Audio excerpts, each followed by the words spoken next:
साक्षियों के अभिसाक्ष्यों और अविलंब लिए गए दस्तावेजों से इस बात में तनिक भी संदेह नहीं किया जा सकता है कि विपदग्रस्त को तारीख 3 दिसंबर 2002 को लगभग 4 बजे गैलेक्सी सिनेमा के निकट उस समय गोली मारी गई थी जब वह अपने ड्राइवर शिकायतकर्ता द्वारा चलाई जा रही अपनी इंडिका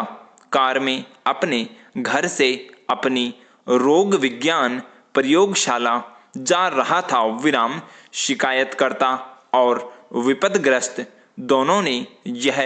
अभिसाक्ष्य दिया कि जब उक्त कार गैलेक्सी सिनेमा के निकट स्पीड ब्रेकर पार करने के लिए धीमी हुई तो एक मोटरसाइकिल जो कार का पीछा कर रही थी बाईं तरफ आकर रुकी और पीछे बैठे व्यक्ति ने पिस्तौल निकाली तथा अत्यंत निकट से विपदग्रस्त को गोली मार दी और भाग गए। शिकायतकर्ता और विपदग्रस्त दोनों ने प्रत्यक्षदर्शी साक्षियों के रूप में अपीलार्थी की शनाख्त की थी। सेशन न्यायालय के निर्णय और आदेश से जिसकी उच्च न्यायालय द्वारा सम्यक रूप से अभिपुष्टि की गई थी, यह प्रतीत होता है कि अपीलार्थी की शनाख्त पंच साक्षी के अतिरिक्त विपदग्रस्त और शिकायतकर्ता दोनों द्वारा की गई थी। जो भी स्थिति हो, क्षतिग्रस्त विपदग्रस्त का परिसाक्ष्य दोष सिद्धि के लिए पर्याप्त है। पैराचेंज न्यायिक मजिस्ट्रेट के साक्ष्य से यह प्रतीत होता है कि अपीलार्थी तथा नकली व्यक्तियों को न्यायिक मजिस्ट्रेट के समक्ष साक्षियों के पहुंचने से पूर्व लाया गया था। यह स्पष्ट है कि प्रत्यक्षदर्शी साक्षियों द्वारा अपीलार्थी की सम्यक रूप से शनाख्त की गई थी।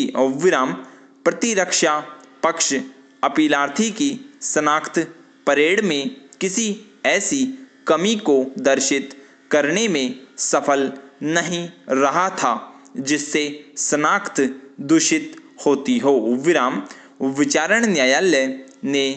अभिलेख पर के साक्ष्य पर विचार करने के पश्चात अभियोजन पक्ष तथा अपीलार्थी और अन्य अभियुक्तों को सुनने के पश्चात यह पाया था कि तीसरा अभियुक्त घटनास्थल पर मौजूद नहीं था और यह सिद्ध करने के लिए कोई साक्ष्य नहीं है कि वह किसी षड्यंत्र का भाग था।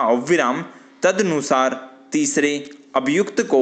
दोष मुक्त कर दिया गया था। तथापि सेशन न्यायालय ने अपीलार्थी और प्रथम अभियुक्त को दोषी पाया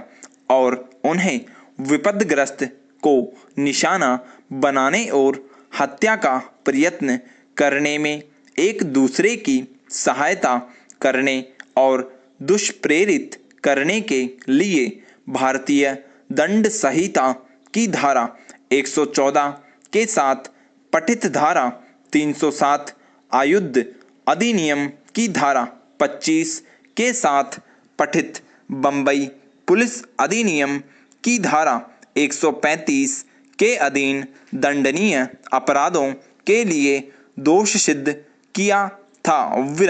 इस न्यायालय की सुविचारित राय में सेशन न्यायाधीश ने ठीक ही यह पाया था कि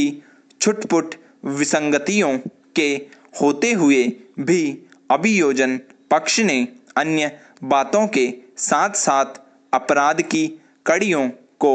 अपीलार्थी से संबद्ध करते हुए घटनाओं की श्रृंखला को सफलतापूर्वक सिद्ध किया है। इस अपील में प्रथम अभियुक्त की दोष सिद्धि से इस न्यायालय का सरोकार नहीं है विराम। इस न्यायालय की राय में अभिकथित अपराधों में अपीलार्थी की अंतःग्रस्तता को अन्य बातों के साथ साथ विपदग्रस्त को पहुंची क्षति, विपदग्रस्त के शरीर से निकाली गई गोली, अपीलार्थी की संस्वीकृति के आधार पर बरामद किए गए आयुध से न्यायपालिका प्रयोगशाला के परीक्षण द्वारा गोली को संबद्ध करके अपराध के दो प्रत्यक्षदर्शी साक्षियों अर्थात शिकायतकर्ता और विपदग्रस्त के साक्ष्य शिकायतकर्ता और विपदग्रस्त द्वारा शनाख्त की गई विराम। स्टॉप।